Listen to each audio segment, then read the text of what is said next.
Okay, तो बेटा अपन start करेंगे आज इक्विलिब्रियम। ठीक है, इक्विलिब्रियम में दो पार्ट मिलेंगे आपको, एक मिलेगा केमिकल इक्विलिब्रियम और एक मिलेगा आयनिक इक्विलिब्रियम। तो पहले केमिकल इक्विलिब्रियम वाइंड अप करेंगे, वो थोड़ा आसान है, और आयनिक इक्विलिब्रियम आपको टफ पड़ेगा। Tough in the sense chapter tough नहीं है, क्वेश्चन टफ आते हैं। जब आप डीपीपी लगाएंगे, जब आप पीवाईक्यू लगाएंगे तो आपको तकलीफ जाएगी। 11th क्लास में आपको दिक्कत जहाँ जाएगी क्वेश्चन लगाने में, वो एक आपका इक्विलिब्रियम है और इक्विलिब्रियम के बाद आपका थर्मोडायनेमिक्स, और दो ऐसे चैप्टर है जिनके कॉन्सेप्ट बाकी चैप्टर्स में भी यूज़ होते हैं, 11th के भी और 12th में भी। तो इक्विलिब्रियम का कॉन्सेप्ट 12th में भी यूज़ होगा और थर्मोडायनेमिक्स का कॉन्सेप्ट भी 12th में यूज़ होगा, और इक्विलिब्रियम के क्वेश्चन लगाने में आपको दिक्कत जाएगा। तो चैप्टर को थोड़ा ढंग से सुनेंगे, क्वेश्चन जो बताऊंगा बनाएंगे, साथ साथ पीवाईक्यू लगाते चलेंगे। क्या लगाते चलेंगे? पीवाईक्यू लगाते चलेंगे, डाउट आएगा पूछते चलेंगे, नहीं तो फिर आपका इक्विलिब्रियम वीक हो जाएगा। समझ आ रहा है? तो चैप्टर टफ है, ठीक है। केमिकल बहुत बढ़िया चलेगा, आयनिक में थोड़ा दिक्कत करना चालू कर देगा आपको। समझ में आ रहा है मैं क्या कह रहा हूँ? चलिए तो स्टार्ट करते हैं equilibrium.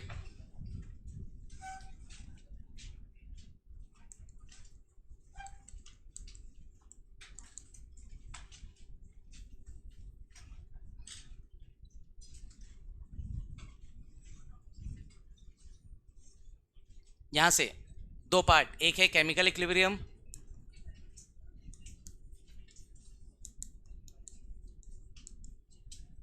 If it is a chemical reaction chemical equilibrium, और अगर आयनिक रिएक्शन है तो आयनिक इक्विलिब्रियम में आयंस आएंगे। आयन समझते हो बेटा? किसी भी रिएक्शन में पॉजिटिव नेगेटिव लिख के आगे मतलब आयन है, आयनिक रिएक्शन, और उसमें जो इक्विलिब्रियम होगा वो क्या कहलाएगा? Ionic equilibrium. और किसी रिएक्शन में कोई आयन नहीं है तो केमिकल रिएक्शन, उसमें जो इक्विलिब्रियम आएगा वो क्या कहलाएगा? Chemical equilibrium.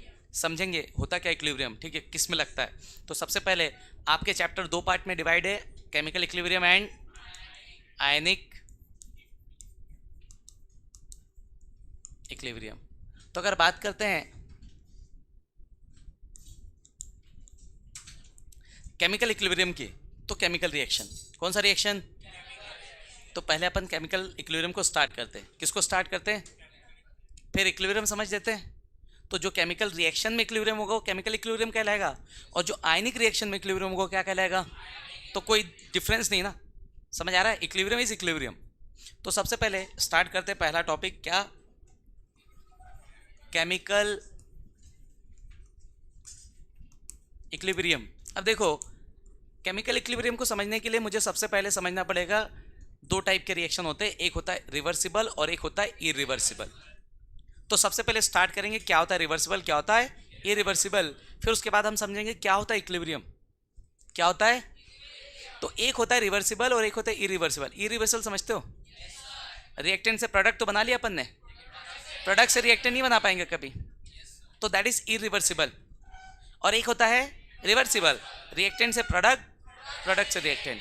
इक्विलिब्रियम रिवर्सिबल में ही होगा। इक्विलिब्रियम किस में होगा? सिर्फ रिवर्सिबल में। कोई दिक्कत इसमें? तो टाइप्स ऑफ रिएक्शन दो टाइप के, रिवर्सिबल इरिवर्सिबल, और मेरे काम का क्या फिलहाल इस चैप्टर में? रिवर्सिबल, क्योंकि इक्विलिब्रियम किस में एग्जिस्ट करेगा? इरिवर्सिबल में इक्विलिब्रियम कभी नहीं आएगा। क्या नहीं आएगा? इक्विलिब्रियम क्या नहीं आएगा? समझ गए? 12th में चैप्टर केमिकल काइनेटिक्स पढ़ा अपन ने। यस, केमिकल काइनेटिक्स में हर जगह पे क्या आया था? क्या बोलते थे? Rate constant. उसी के को हम इस चैप्टर में जानेंगे इक्विलिब्रियम कांस्टेंट के नाम से। सिमिलर चलेगा चीज़ें, कुछ चीज़ें सेम लगेगी। जहाँ जहाँ के आएगा वहाँ पे के का नाम क्या था? क्योंकि केमिकल काइनेटिक्स रेट की बात करता है सिर्फ, और इक्विलिब्रियम सिर्फ इक्विलिब्रियम की बात करेगा। तो यहाँ पे भी सेम, वो जो वहाँ पे जो अपन ने लगाया था क्या बोलते थे उसको हम लोग? Rate law. यहाँ पे हम उसको लॉ ऑफ मास एक्शन बोलेंगे। क्या बोलेंगे? चीज़ें सेम रहेंगी, नाम फर्क आएगा सिर्फ। जैसे बहुत सारे ऐसी चीज़ें होती है जिसको हमारे इंडिया में भी अलग अलग स्टेट में अलग अलग नाम से बोलते हैं, चीज़ वही है, नाम। समझ आ रहा मैं क्या कह रहा हूँ? तो सेम चीज़, के वहाँ पे किस नाम से जाना जा रहा था? के यहाँ पे किस नाम से जाना जाएगा? वहाँ पे हम लगाते थे लॉ, रेट लॉ, उससे के का एक्सप्रेशन आता था। यहाँ पे हम लगाएंगे लॉ ऑफ मास एक्शन। कोई दिक्कत किसी को? चलिए तो स्टार्ट करते हैं। केमिकल इक्विलिब्रियम में सबसे पहले दो टाइप के रिएक्शन, कितने टाइप के? पहला कौन सा? पहले इरिवर्सिबल देखते हैं। Irreversible reaction. तो भाई इरिवर्सिबल मतलब एक ऐसा रिएक्शन जो सिर्फ एक ही डायरेक्शन में होगा। मतलब आप रिएक्टेंट से क्या बना सकते हैं? प्रोडक्ट से रिएक्टेंट आप नहीं बना सकते। कैसा रिएक्शन? ओके, तो क्या हो जाएगा definition? Those reaction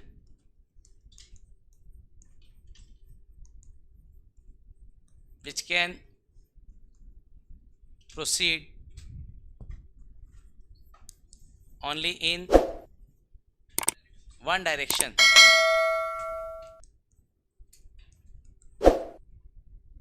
That means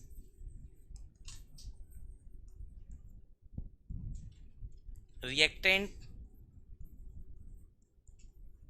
can convert it into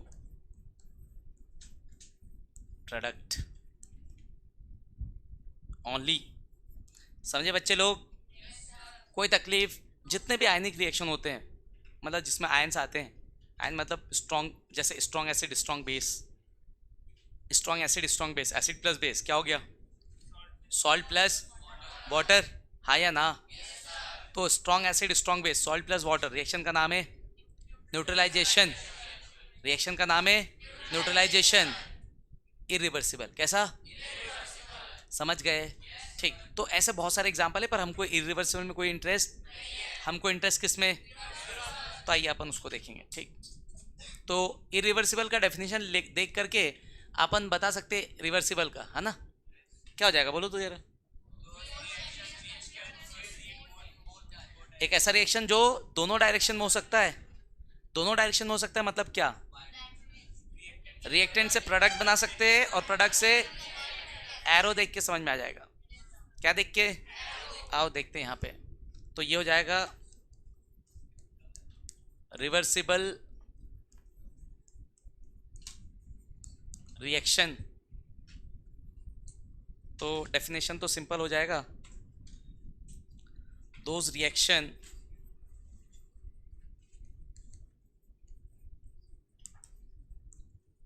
which can proceed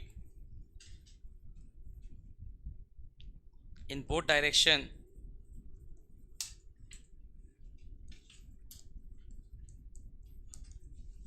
that means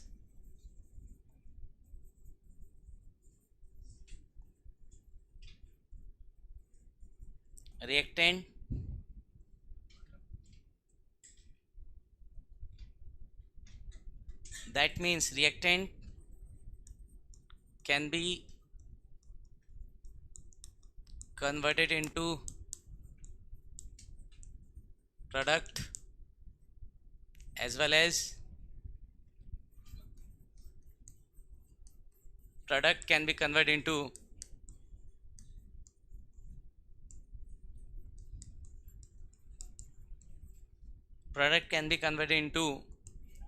क्या बेटा?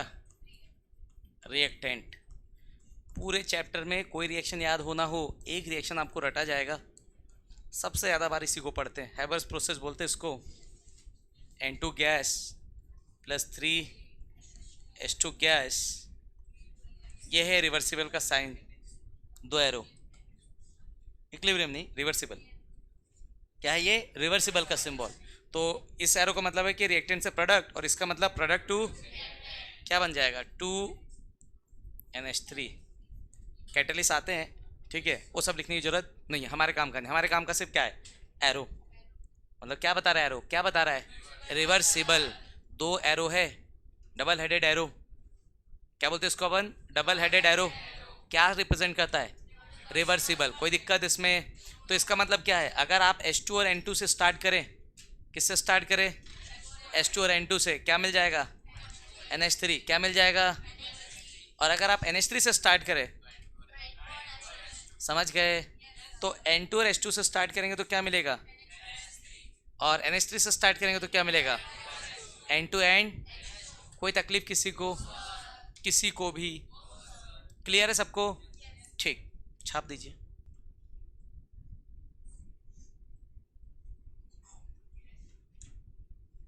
नीचे का छाप लेते क्या?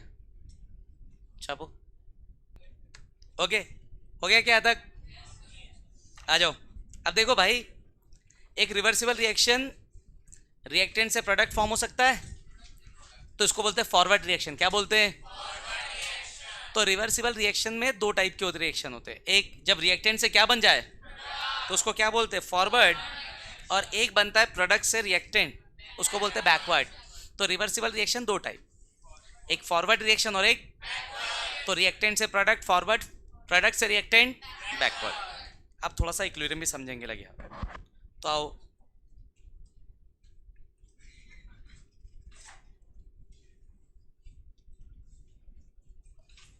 ठीक है, तो आगे देखते थोड़ा सा, कौन सा रिएक्शन? Forward reaction.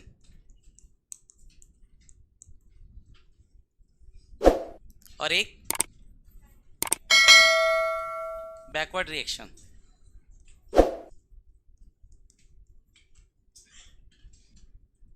तो क्या हो जाएगा? व्हेन रिएक्टेंट कन्वर्ट्स इनटू,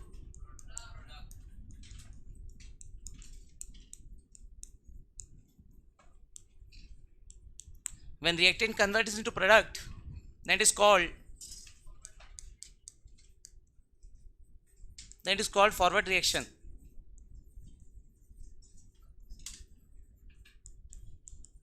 तो जब आपका रिएक्टेंट किस में कन्वर्ट हो जाए? प्रोडक्ट में। कौन सा रिएक्शन? फॉरवर्ड। और उल्टा, when product converts into reactant, when product converts into reactant are called क्या? Backward reaction. तो अगर आपका रिएक्टेंट प्रोडक्ट गया तो फॉरवर्ड, और अगर आपका प्रोडक्ट रिएक्टेंट में गया तो बैकवर्ड। कोई दिक्कत?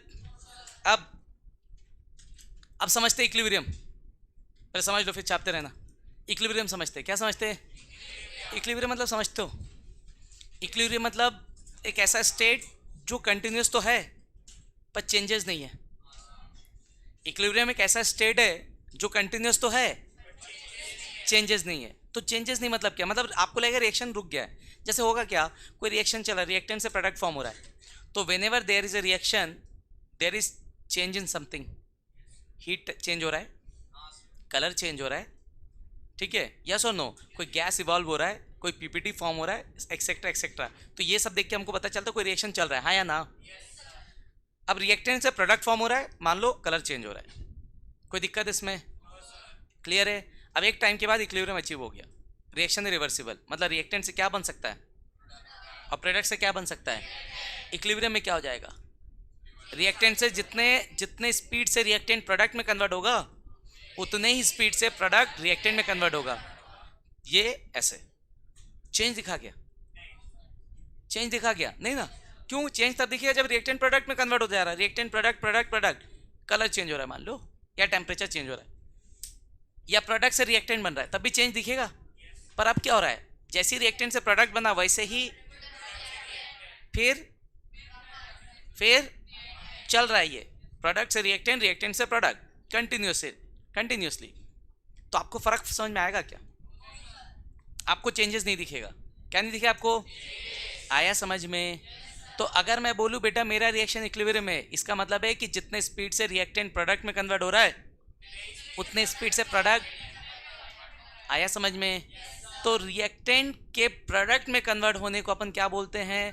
Forward reaction. और प्रोडक्ट को रिएक्टेंट में कन्वर्ट होने को क्या बोलते हैं? तो इक्विलिब्रियम मतलब क्या? when rate of forward reaction become equal to rate of backward reaction, आपका फॉरवर्ड का रेट बैकवर्ड के रेट के बराबर हो गया, मेरा रिएक्शन किस में पहुंच गया? इक्विलिब्रियम में। किस में पहुंच गया? आइए तो इक्विलिब्रियम डिफाइन करें, छाप दिए क्या अपन इसको? Very good.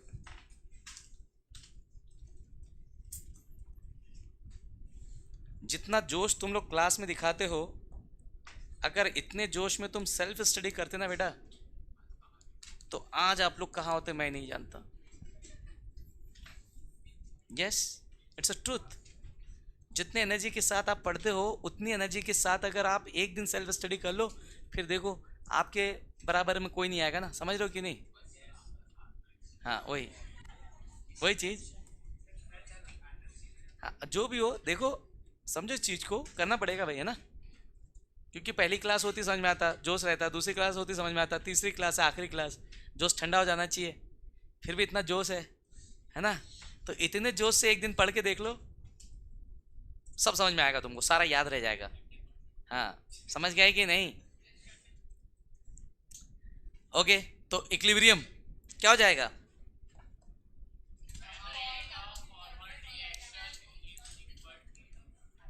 The condition when rate of forward reaction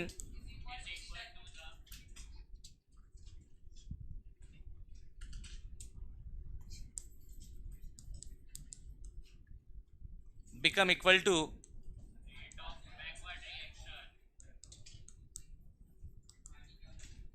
rate of backward reaction। अब देखो बेटा, कौन आया है? रेट आया ना। तो इक्विलिब्रियम मतलब क्या? रेट ऑफ फॉरवर्ड रिएक्शन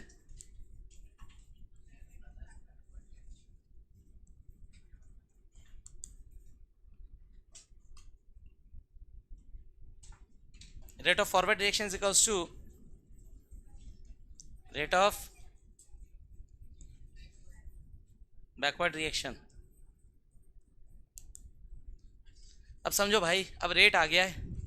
क्या आ गया है? तो इक्विलिब्रियम लगाने के लिए मुझे रेट पता होना चाहिए। क्या पता होना चाहिए?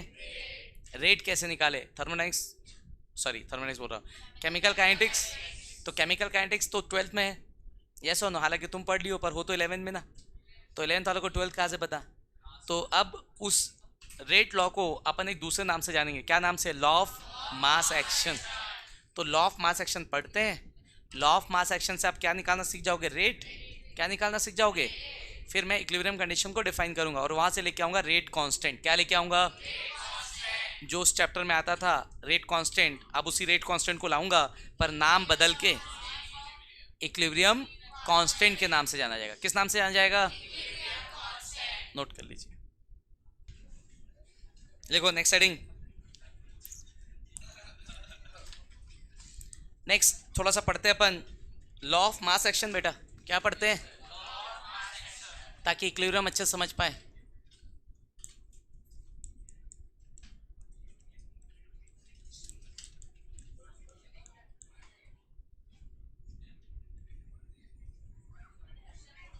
ओके, देखो तो सुनो, नाम अलग, डेफिनेशन वही है, रेट लॉ। तो जो डेफिनेशन रेट लॉ में पढ़े वही यहाँ चिपका देंगे, सिर्फ नाम क्या हो जाएगा? Law of. तो रेट लॉ थोड़ा याद करते। रेट लॉ कह रहा था कि भैया देखो, रेट जैसे मेरे पास एक रिएक्शन है A plus B, A B gives कोई सा भी। रेट निकालने के लिए मेरा रिएक्शन इक्विलिब्रियम में हो ऐसा जरूरी नहीं है। रेट निकालने के लिए मेरा रिएक्शन रिवर्सिबल ऐसा जरूरी, कोई भी रिएक्शन हो, है ना, चलेगा, सबका रेट निकाल सकते हैं, हाँ या ना। तो A plus B gives C plus D, हाँ या ना। मतलब ये जो छोटा ए छोटा बी लिखा हो, ये क्या है? मोल्स। क्या है ये? हाँ या ना। कोई तकलीफ किसी को? रेट लॉ कहता था कि rate can be determine with respect to reactant.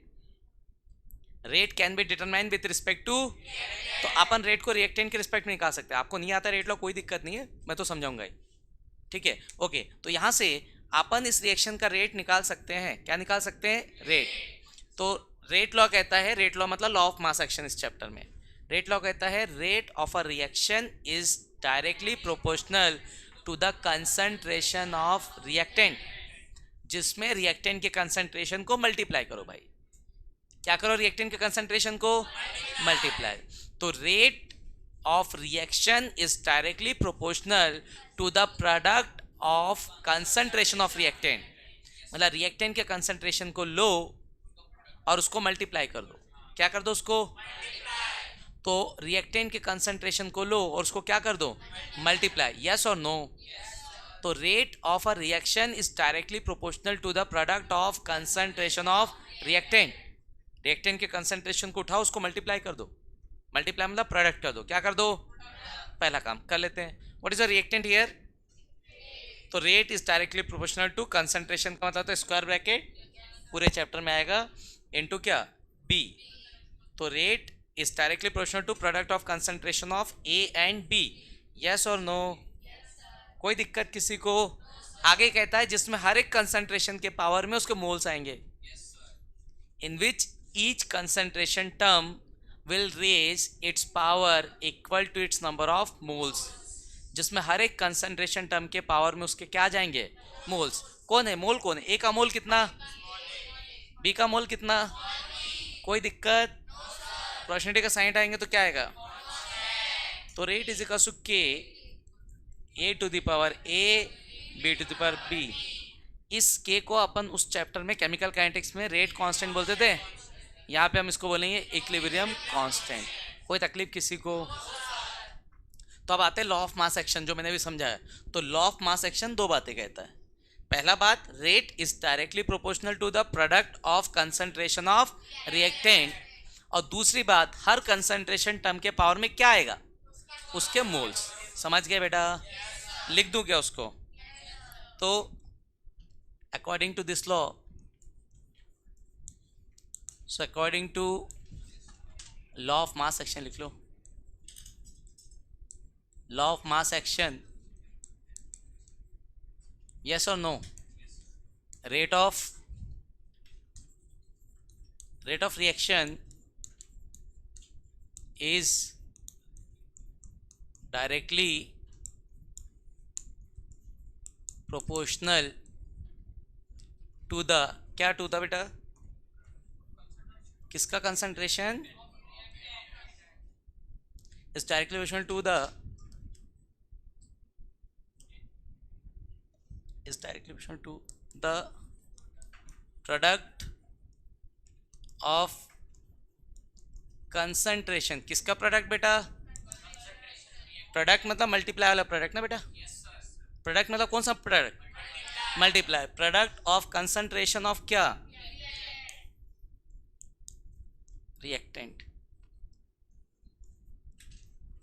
Product of concentration of reactant in which each concentration term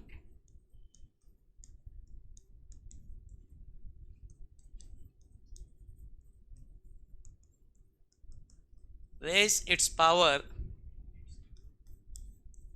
जिसमें हर एक कंसंट्रेशन टर्म के पावर में कौन आ रहा है बेटा? So in which each concentration term raise its power equal to its number of. कोई दिक्कत? यही सेम वर्डिंग किस में आएगी, केमिकल काइनेटिक्स. और नाम क्या होगा, रेट लॉ. क्या नाम होगा? कोई तकलीफ किसी को? छापो बच्चों फिर.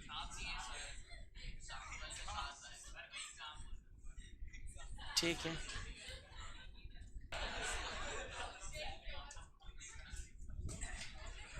ओके बच्चों, यहाँ तक नोट कर लिया अपन ने? ओके, थोड़ा सा और आगे चलते हैं. रेट कैसे चला गया, छोड़ो. ओके, आओ आओ थोड़ा सा अपन समझते इक्विलिब्रियम कांस्टेंट को डिफाइन करते. किसको डिफाइन करते? तो थोड़ा सा अपन इक्विलिब्रियम कांस्टेंट देख लेते हैं. ठीक है, आइए इक्विलिब्रियम कांस्टेंट देखते हैं.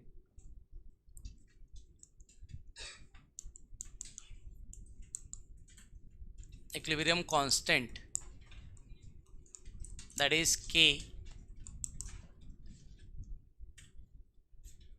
So consider reversible reaction.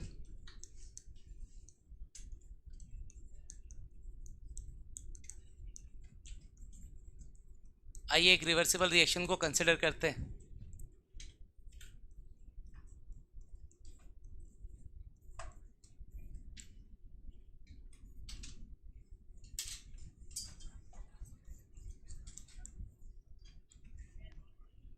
So consider reversible reaction. A plus B gives C plus D. Yes or no? Yes, sir. तो अब लगा रहा हूँ लॉ ऑफ मास एक्शन. अभी सिखाया ना. अगर रिवर्सिबल रिएक्शन है तो ए और बी क्या है, रिएक्टेंट, और सी डी क्या है। तो जब ए बी से सी डी बनेगा तो उस रिएक्शन का नाम क्या रखा है, फॉरवर्ड रिएक्शन। और जब सी डी से ए बी बनेगा तो क्या नाम रखा है, दो रिएक्शन है, एक फॉरवर्ड और एक okay. By law of mass action मैं यहां से लिखना चाह रहा हूं रेट ऑफ फॉरवर्ड रिएक्शन। बेटा क्या लिखना चाह रहा हूं, ठीक। तो रेट ऑफ फॉरवर्ड रिएक्शन अभी समझाया ना, rate is directly proportional to क्या, product of concentration of reactant. कौन है रिएक्टेंट आपका, तो ये आ जाएगा ए इंटू बी, जिसमें ए का पावर ए, बी का पावर बी। प्रोपोर्शनलिटी का साइन हटाऊंगा तो कांस्टेंट आएगा, तो ये आएगा के और साथ में लिखूंगा एफ। कोई दिक्कत, एफ फॉर फॉरवर्ड, फिश मारूंगा अभी पकड़ के, एफ फॉर फॉरवर्ड। कैसे कैसे नमूने भरे पड़े। ओके, सिमिलरली आवाज नहीं करो, rate of backward reaction,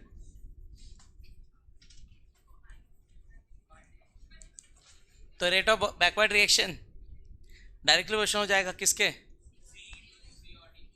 C and D के कंसंट्रेशन के प्रोडक्ट के, और पावर में क्या आएगा, सी एंड डी, पावर में क्या आएगा, सी एंड डी। तो प्रोपोर्शनलिटी का साइन हटाऊंगा तो यहां से हो जाएगा के बी, क्या आएगा, सी का पावर सी, डी का पावर डी। कोई दिक्कत किसी को, यस और नो। इक्विलिब्रियम मतलब क्या समझाया क्या आप लोग को, क्या होता है बेटा equilibrium,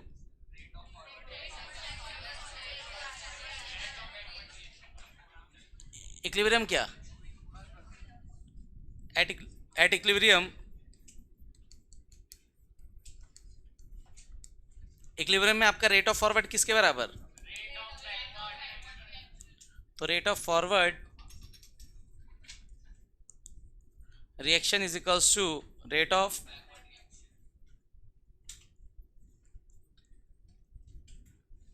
forward reaction is equals to rate of backward reaction. So equilibrium में आपका रेट ऑफ फॉरवर्ड रिएक्शन किसके बराबर हो रहा है, रेट ऑफ बैकवर्ड रिएक्शन के। कोई दिक्कत किसी को, आ जाओ रेट ऑफ फॉरवर्ड लिख देते बेटा। कौन है आपका रेट ऑफ फॉरवर्ड, कौन है, तो रेट ऑफ फॉरवर्ड है मेरा के एफ, ए का पावर ए, बी का power B, and rate of backward क्या है, के बी, सी का पावर सी एंड डी का पावर डी। हाँ या ना, A B C D concentration, K F K B constant, constant एक तरफ, कंसंट्रेशन एक तरफ, कांस्टेंट एक तरफ, कंसंट्रेशन एक तरफ। भेजो कंसंट्रेशन को उधर, कांस्टेंट को इधर, तो के एफ अपॉन के बी इज इक्वल्स टू क्या, सी का पावर सी, डी का पावर डी, एंड ए का पावर एंड बी का पावर बी। कोई तकलीफ किसी को, के एफ क्या है, कांस्टेंट, के बी क्या है, कांस्टेंट, तो कांस्टेंट डिवाइड बाय कांस्टेंट, कोई नंबर डिवाइड बाय कोई नंबर क्या आएगा, नंबर ही आएगा, तो कांस्टेंट है ना, तो कांस्टेंट डिवाइड बाय कांस्टेंट क्या आएगा, तो दो कांस्टेंट लिखने का क्या ही मतलब, जब आना क्या है एक ही कांस्टेंट, तो के ले लो, क्या ले लो। कोई दिक्कत किसी को, तो इस के को हम बोलते हैं इक्विलिब्रियम कांस्टेंट। क्या बोलते हैं इसको, ये जो एक्सप्रेशन आया है बेटा, ये जो एक्सप्रेशन आया आपका, कौन सा एक्सप्रेशन, ये किससे आया, लॉ ऑफ इक्विलिब्रियम से, किससे आया ये, तो जब हमने लॉ ऑफ इक्विलिब्रियम लगाया तब आया ना, तो के को हमने नाम दिया इक्विलिब्रियम कांस्टेंट। क्या नाम दिया बेटा, कोई दिक्कत किसी को,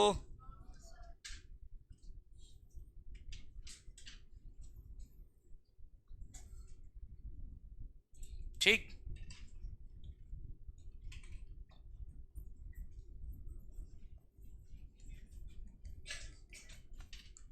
के is equilibrium constant.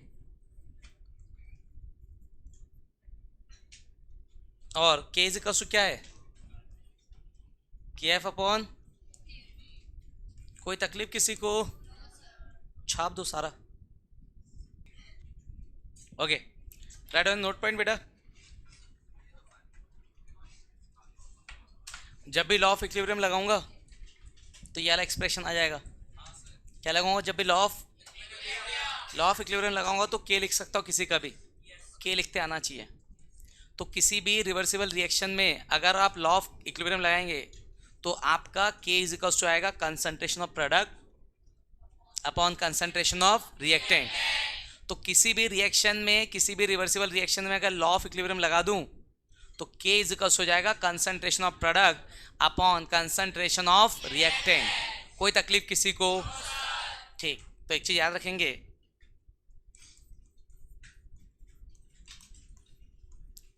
Concentration solid and liquid is taken as 1। अगर कोई सब्सटेंस सॉलिड स्टेट में है या कोई सब्सटेंस लिक्विड स्टेट में है तो उसका कंसंट्रेशन कितना होगा, 1। तो अगर कोई सब्सटेंस सॉलिड है या कोई सब्सटेंस लिक्विड है, दोनों केस में कंसंट्रेशन कितना हो जाएगा, 1। कोई तकलीफ किसी को? तो इफ एनीथिंग इज सॉलिड और if anything is, then take the concentration as 1। अब एक बात बताओ, कोई चीज पानी में डिजोल्व है, स्टेट कौन सा, एक्वस। कोई सॉलिड लिक्विड में डिजोल्व हो गया तो स्टेट क्या होता है, एक्वस। समझ आया बेटा?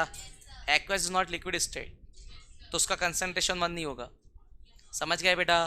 तो कोई भी चीज सॉलिड है, कोई भी चीज लिक्विड है, कंसंट्रेशन कितना, 1। कोई चीज पानी में डिजोल्व है तो that is not liquid, that is aqueous, और एक्वस का कंसंट्रेशन 1 नहीं होगा। याद रहेगा सबको? यस और नो? ठीक, आ जाओ क्वेश्चन करते हैं। तो मैं अगर आपके लिए क्या बोलते हैं एक्सप्रेशन लिखने बोलूँ के का, किसका एक्सप्रेशन लिखने बोलूँ, के का एक्सप्रेशन, और रिएक्शन लिख दूँ तो लिख सकते हैं क्या? बिल्कुल, K is equals to product upon reactant. K is equals to product upon, product का कंसंट्रेशन अपॉन रिएक्टेंट का कंसंट्रेशन, सबके पावर में उसके मोल, क्या जाएगा, के। क्या जाएगा? तो अगर मैं इक्विलिब्रियम कांस्टेंट एक्सप्रेशन लिखने बोलूं या मैं आपको बोलूं कि भैया पर्टिकुलर रिएक्शन के लिए इक्विलिब्रियम कांस्टेंट लिख के बताओ, क्या लिख के बताओ? लिख सकते हैं अपन? क्या लेना पड़ेगा? सिर्फ लॉ ऑफ इक्विलिब्रियम। क्या लेना पड़ेगा? सिर्फ। और लॉ ऑफ इक्विलिब्रियम में आपका के इज इक्वल्स टू क्या होता है, कंसंट्रेशन ऑफ प्रोडक्ट जिसमें हर मोल ऊपर में अपॉन कंसंट्रेशन ऑफ रिएक्टेंट जिसमें हर एक मोल पावर में। हाँ या ना? कोई तकलीफ किसी को? आइए क्वेश्चन करते हैं।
देखो कुछ नहीं, क्या करना है, जैसे मान लो पहले वाले का लिखना चाह रहा हूँ, किसका लिखना चाह रहा हूँ, तो क्या पूछा मुझसे, इक्विलिब्रियम कांस्टेंट, क्या पूछा मुझसे, what is equilibrium constant, K, K is equals to product, who is product here, NH3, तो NH3 का पावर कितना 2 अपॉन N2, N2 के मोल्स कितने, एक मोल, ऊपर लिखो ना लिखो कोई फर्क, H2 के कितने मोल है, तो पावर में कितना 3, इतना लिखने के बाद अब आप चेक करेंगे स्टेट, क्या चेक करेंगे, जो सॉलिड है उसका 1 हटा दो उसको, जो लिक्विड है उसका 1 हटा दो उसको, कोई दिक्कत, तो फिलहाल NH3 क्या है, नहीं हटेगा, NH3 क्या है, नहीं हटेगा, H2 क्या है, नहीं हटेगा, N2 क्या है, नहीं हटेगा, सब रहेंगे एज इट इज, समझ गए, तो सॉलिड और लिक्विड का कंसंट्रेशन कितना, सॉलिड और लिक्विड का कंसंट्रेशन कितना, तो जहां जहां सॉलिड और जहां जहां लिक्विड वहां पे क्या लिखने का है 1, बाकी जगह एज इट इज छोड़ दो उसको, हाँ नहीं लिखते, फिर नहीं लिखते, यहाँ तक लिखने के बाद अगले स्टेप में उसको क्या करते हैं, हटा देते हैं, 1 है ना, समझ गया मैं क्या बोला, तो रेट एक्सप्रेशन में सिर्फ वही टर्म आएगा जो सॉलिड और लिक्विड नहीं है, क्या नहीं आएगा उसमें, सॉलिड एंड लिक्विड नहीं आएगा, क्योंकि उसकी वैल्यू कितने पुटअप करूंगा 1, कोई दिक्कत किसी को, कि कैसे लिखना है इक्विलिब्रियम कांस्टेंट एक्सप्रेशन, कैसे लिखना है, के इज इक्वल्स टू कंसंट्रेशन, जो प्रोडक्ट है वो ऊपर है बेटा, और जो रिएक्टेंट है वो नीचे, और सबके पावर में क्या लगाना है, उसके मोल्स, क्या लगाना उसके, कोई दिक्कत किसी को, करो फिर, ओके बच्चों, आ जाओ,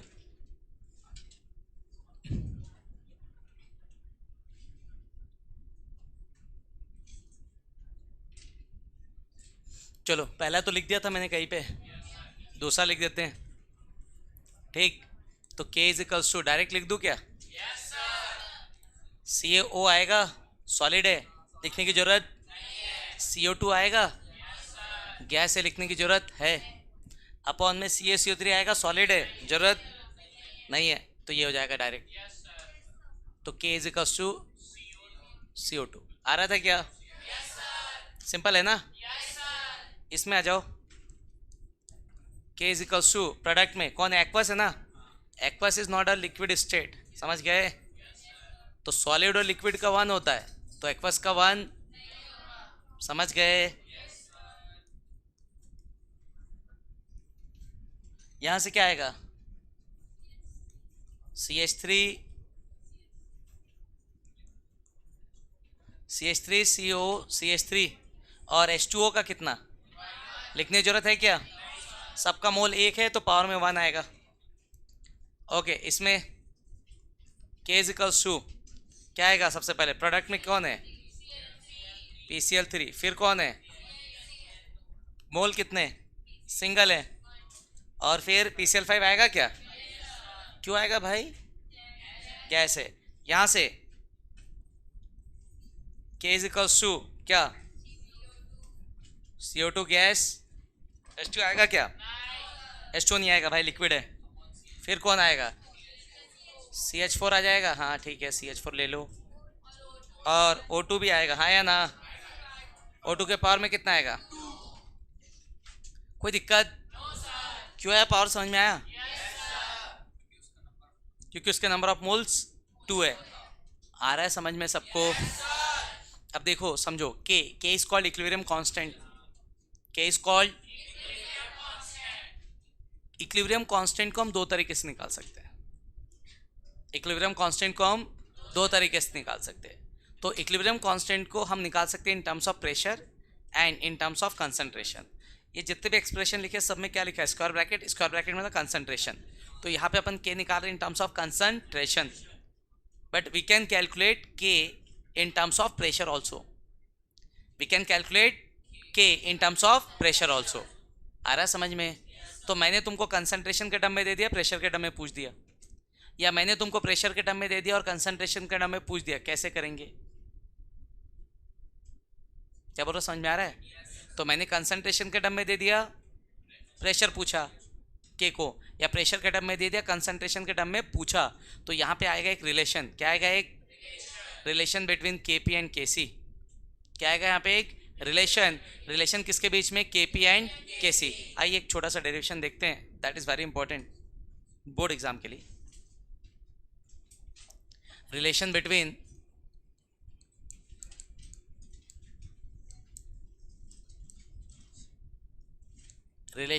KP and KC.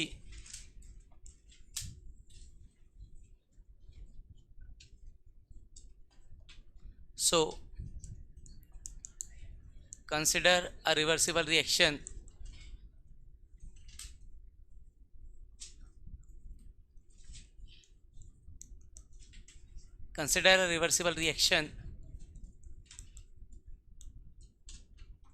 तो अगर एक रिवर्सिबल रिएक्शन की बात करते हैं, मेरे पास एक रिएक्शन है A plus B gives C plus D। तो मेरे पास एक रिवर्सिबल रिएक्शन है A plus B gives C plus D। कोई तकलीफ किसी को? तो A और B मिलके क्या दे रहे हैं आपको, C एंड D। तो यहाँ पे बाय लॉ ऑफ इक्विलिब्रियम लगाऊं, जो भी लगाया था, हाँ या ना? तो बाय लॉ ऑफ इक्विलिब्रियम के इन टर्म्स ऑफ कंसंट्रेशन क्या हो जाएगा, KC। अब दोनों मेंशन करो ना, क्योंकि मेरे पास KP और KC है। KP मतलब equilibrium constant in terms of pressure, KC मतलब equilibrium constant in terms of.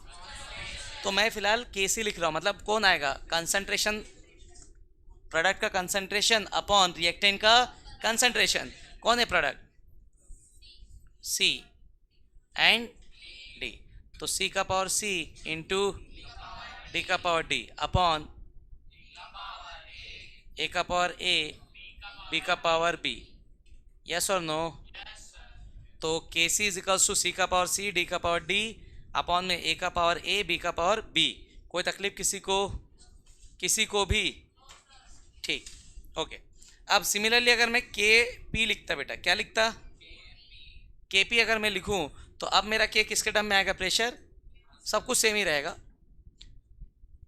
Product का प्रेशर अपॉन रिएक्टेंट का प्रेशर और पावर में उसके मोल्स। यहाँ पे कंसंट्रेशन किसका है, प्रोडक्ट का, अपॉन में कंसंट्रेशन किसका आया, रिएक्टेंट का, और पावर में क्या आ गया, मोल्स। पावर में क्या आ गया, नंबर ऑफ मोल्स। यस और नो? तो देखो यहाँ पे स्क्वायर ब्रैकेट यूज किया मैंने, क्या यूज किया, तो यहाँ पे स्क्वायर ब्रैकेट का मतलब कंसंट्रेशन था बेटा, तो यहाँ पे स्क्वायर ब्रैकेट का मतलब प्रेशर नहीं होगा ना। समझ आ रहा है मैं क्या कह रहा हूँ? तो मैंने यहाँ पे क्या लगाया, एक स्क्वायर ब्रैकेट अंदर C लिख दिया, क्या पढ़ रहा हूँ, कंसंट्रेशन ऑफ C। एक स्क्वायर ब्रैकेट अंदर D डाल दिया, क्या पढ़ रहा हूँ? तो स्क्वायर ब्रैकेट मेरा क्या रिप्रेजेंट कर रहा है, पर अब मुझे लिखना है K ऑफ P, है ना, pressure.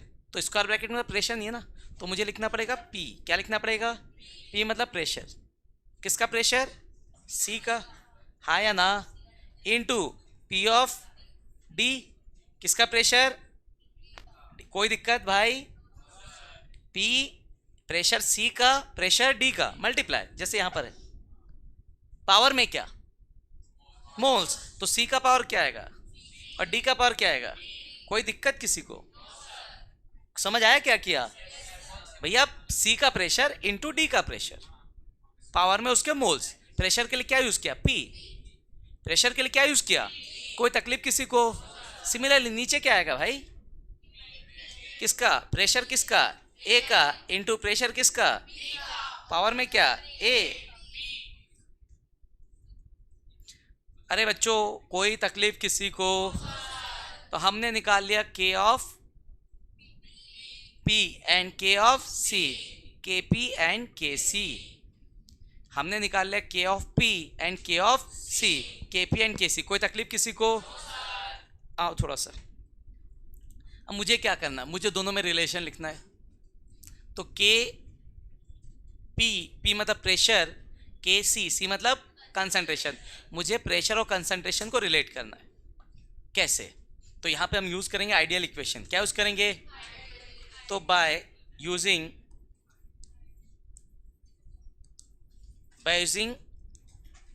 Ideal gas equation, what is your ideal gas? PV is equals to NRT. तो PV is equals to NRT is my ideal gas equation. PV is equals to NRT is my ideal gas equation. आ जाओ यहाँ से, P तो मेरे पास है, मुझे चाहिए concentration. क्या चाहिए मुझे? V को शिफ्ट मार देते हैं तो P is equals to क्या हो जाएगा? N VRT. हाँ या ना? अरे हाँ कि ना? V को इधर भेज दिया, N के नीचे लिख दो, कोई दिक्कत है क्या? What is N? Number of moles. What is V? एक डेफिनेशन बता रहा हूँ, सोचो, बताओ कहीं सुने हो क्या? Number of moles of solid dissolve per litre of solution. Number of moles of जो भी हो, number of moles of solid dissolve per litre of solution. Molarity. हाँ या ना? तो मोलैरिटी क्या निकालने का काम आता था? कंसंट्रेशन. मोलैरिटी क्या निकालने का काम आता था? तो मोल्स अपॉन वॉल्यूम, कंसंट्रेशन. अब उसका नाम मोलैरिटी है, मुझे उससे कोई मतलब नहीं है, पर है क्या वो? कंसंट्रेशन निकालने का मेथड. तो यहां से बेटा मेरा कंसंट्रेशन क्या हो जाएगा? N/V. हाँ ना? जल्दी बोलो. तो N/V को मैं क्या लिखूंगा? कंसंट्रेशन. क्यों लिख रहा हूं, समझ में आ रहा है? Mole upon volume, number of moles of solute dissolve पर लीटर ऑफ सॉल्यूशन. मोल बटा वॉल्यूम क्या था? मोलैरिटी. मोलैरिटी क्या था? एक मेथड. क्या निकालने का? तो C आ जाएगा यहाँ पे. ठीक, तो यहां से हो गया P is equals to NV, मतलब क्या लिख दो इसको? P is equals to CRT. कोई तकलीफ? अब मुझे यहाँ पे चाहिए C का प्रेशर, D का प्रेशर, A का प्रेशर, B का प्रेशर. चारों का प्रेशर निकालूंगा. क्या करूंगा? A B C D चारों का प्रेशर यहाँ से निकालूंगा, पुटअप कर दूंगा KP में, देखूंगा रिलेशन आ जाएगा. समझ गया मैंने क्या किया? सबसे पहले मैंने लिखा एक रिवर्सिबल रिएक्शन के लिए KP का एक्सप्रेशन और KC का एक्सप्रेशन. हाँ या ना? तो मैंने लिखा, ये सबको आता है, लॉ ऑफ इक्विलिब्रियम लगाया, KP का एक्सप्रेशन लिख दिया प्रेशर के टर्म्स में, KC का एक्सप्रेशन लिख दिया किसके टर्म्स में? कंसंट्रेशन के टर्म्स में. अब मुझे P और C को रिलेट करना था. किसको रिलेट करना था? कैसे करें? Ideal gas equation. PV is equals to NRT लिखा, V को शिफ्ट मारा क्योंकि मुझे P चाहिए, तो V आ गया N के नीचे. कहाँ गया? N upon V, number of moles upon volume. Moles upon volume is concentration. Moles upon volume is concentration. क्या आ गया? C आ गया, तो लिख दिया CRT. हाँ या ना? अब मैं एक एक करके सबका प्रेशर लिखूंगा. पहले लिखता हूँ P ऑफ A. कोई दिक्कत किसी को बेटा? तो P ऑफ A, तो यहाँ पे क्या आएगा? अब देखो भाई, सुन लो. हाँ सुन लो, पहले कंसंट्रेशन के लिए हमारे पास इस चैप्टर में शॉर्टकट है, स्क्वायर ब्रैकेट. लिखना नहीं पड़ता ना कंसंट्रेशन C और ये सब दुनिया भर का, सिर्फ क्या लगाने का. तो यहाँ पे मैं C ना लिख के अगर मैं स्क्वायर ब्रैकेट के अंदर A को डालूं तो क्या पढ़ोगे? हाँ या ना? RT. कोई दिक्कत? समझ गए? अबे रुक जा, पहले पिटेगा अभी बहुत तेज. तो P of A is equal to क्या? Concentration A into RT. यही है ना? पर मुझे सिर्फ P ऑफ A नहीं चाहिए ना, मुझे चाहिए P ऑफ A का पावर कितना? A. तो लगा लो भाई, क्या दिक्कत है? तो P ऑफ A का पावर A. हाँ या ना? तो सबका पावर ये आएगा. तो ये concentration R constant, temperature constant. यहाँ पे टेम्परेचर कांस्टेंट मार रहा हूँ, तो मैं अलग अलग लगाऊं, कोई दिक्कत है क्या? इसके पावर में A और कंसंट्रेशन के पावर में A. कोई तकलीफ किसी को? ये कंसंट्रेशन कांस्टेंट नहीं है ना, तो कंसंट्रेशन का पावर लगाया और कांस्टेंट का पावर लगाया, तो P of A is equals to A का पावर A, RT का पावर A. कोई दिक्कत किसी को भाई? कोई दिक्कत तो नहीं ना? ठीक, R भी कांस्टेंट, T भी कांस्टेंट, इसलिए पूरे कांस्टेंट के ऊपर एक पावर लिखा हूं और A के ऊपर एक पावर लिखा हूं. चलेगा ना? ठीक. अब यहां से P ऑफ B क्या जाएगा? कंसंट्रेशन ऑफ B और RT. यस और नो? पावर में क्या आएगा? B, तो इसका पावर B, इसका भी power B. Similarly P of C क्या हो जाएगा? Concentration of C RT. Power में क्या लगाऊंगा? C, इसका भी पावर C. समझ आ रहा है? और क्या लिखूंगा फिर? P ऑफ D, तो क्या आ जाएगा? Concentration of D RT. फिर D का पावर क्या लगा दे रहा हूं? यहाँ पे P का पावर D लगा दूं, तो यहाँ पे भी क्या आएगा? D. यहाँ पे भी क्या आएगा? D. हाँ या ना? कोई तकलीफ किसी को? अब जो इक्वेशन तुम्हारा ऊपर था बेटा, अब देख लेते उसको। इक्वेशन दो में P of C, P of D, P of A और पी ऑफ बी की वैल्यू पुटअप किया जा सकता है क्या? कर सकते हैं ना? तो अपन सारा P A, P B, P C और पी डी सबकी वैल्यू को कहाँ पुटअप कर दे रहे हैं बेटा? इक्वेशन 2 में। हाँ या ना? लिख दो डायरेक्ट, कोई तकलीफ किसी को? सो फ्रॉम इक्वेशन 2, इक्वेशन 2 क्या था? पी, सॉरी, के ऑफ पी, के पी था ना? ऊपर में क्या था लिख दे रहा हूं इधर, जिनको नहीं समझ में आ रहा क्या था इक्वेशन 2। तो इक्वेशन 2 था के पी बराबर से, बोलो बेटा, पी पी, और ये इक्वेशन 2 है मेरा जो ऊपर लिखा है, तुमको दिख नहीं रहा है। और एक है मेरा K C, that is concentration of C into concentration of D upon,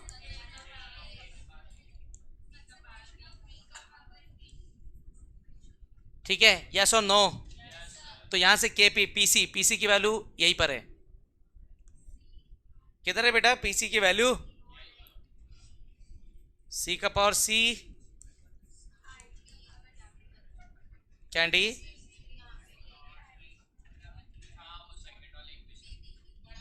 अच्छा वो ये लो, बड़ा ले लो। अब यहां से सी आर टी इंटू क्या आएगा यहां से? आर टी का पावर सी, और फिर क्या आएगा? डी का पावर डी, आर टी का पावर डी। हाँ या ना? फिर क्या आएगा? ए का पावर ए, पी ए की वैल्यू पुटअप कर रहा हूं, आर टी का पावर ए, फिर बी का पावर बी और आर टी का पावर बी। हाँ या ना? सारा कंसंट्रेशन एक साथ, आर टी सेम। जब बेस सेम हो और मल्टीप्लाई हो, पावर ऐड होते हैं। Base same multiply power add, तो क्या जाएगा ऐड होके? तो जाएगा के पी बराबर से सी का पावर सी, डी का पावर डी, ए का पावर ए, बी का पावर बी, और इधर से आ जाएगा आर टी का पावर सी प्लस डी। हाँ या ना?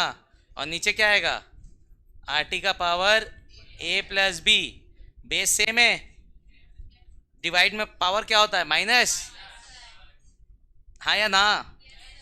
तो के पी बराबर से, देखो इसको क्या लिख सकते हैं फ्रॉम इक्वेशन 1, जल्दी बोलो। सो फ्रॉम इक्वेशन एक से हो जाएगा के पी बराबर से के सी हो जाएगा ये पूरा टर्म। क्या हो जाएगा पूरा टर्म? ये पूरा टर्म के पी के सी, और उधर क्या? आर टी डिवाइड में पावर क्या हो जाता है? माइनस। आया ना? अरे जल्दी बोलो, कोई दिक्कत? इसको अगर चाहूँ तो के पी इजिकल लिख सकता हूँ के सी आर टी का पावर डेल एन, वो सी प्लस जी, और ए माइनस बी को मैंने क्या लिखा है? Del N. और अगर मैं बात करता हूँ डेल एन की, तो सर ने डेल एन को क्या लिखा है? सी डी, मतलब नंबर ऑफ मोल्स। नीचे लिख देता हूँ, आपका del N number of moles of gaseous product. C D क्या है? प्रोडक्ट है ना? तो number of moles of gaseous product, gas क्यों? PV is equals to NIT use किया है, तो PV is equals to NIT is only valid for gas. PV is equals to NIT is only valid for gas. तो हमने क्या लिखा है? Del N. What is C del N? C D में the number of moles of gaseous product minus number of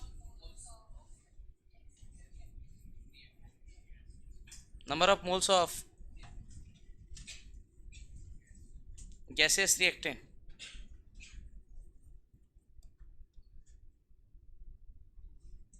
number of moles of gaseous product upon minus number of moles of gaseous reactant। कोई दिक्कत किसी को? Note कर लो ऊपर।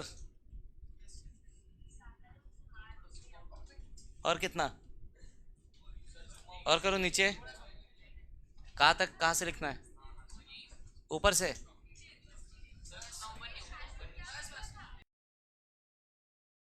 ये लिख लिया, हो गया, हो गया।